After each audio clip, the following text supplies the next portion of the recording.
Hi, I'm Laura Phillips, and in this video I'm going to be showing you how to transform these old garage locks using Frenchic's Frenshimmer. And the colour I've chosen is Champagne Rosy.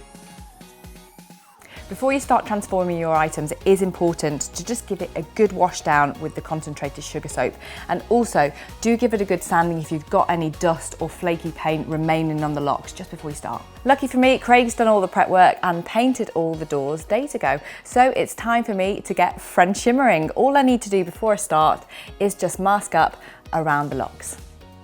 Now, if you've just recently painted the surroundings in the last couple of weeks, the paint may not be fully cured, so it's advisable to use a low-tack masking tape to avoid it lifting any of the paint off when you've finished. It's quick and easy to apply, but the neater you do this, the easier it is to cut in.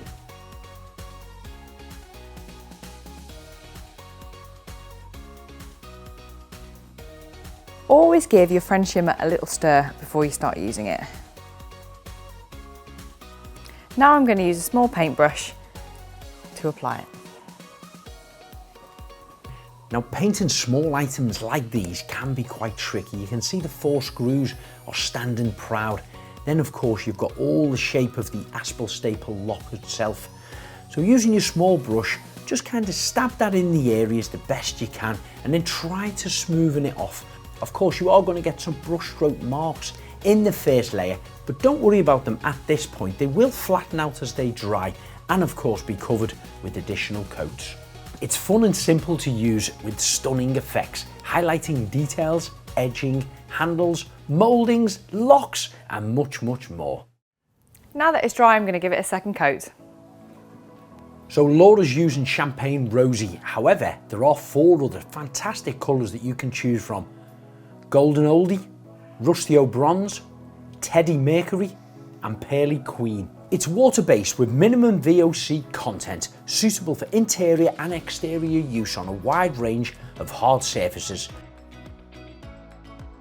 So that's my second coat dried quite nicely. Now you can apply a third if you feel it needs it, but now I'm going to just finish off by taking off the masking tape.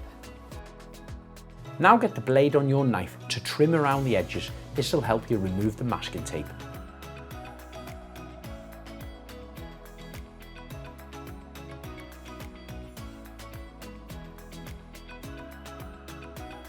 So that's how easy it is to apply Frenshimmer. And if you're looking for more top tips, check out the website frenchicpaint.co.uk.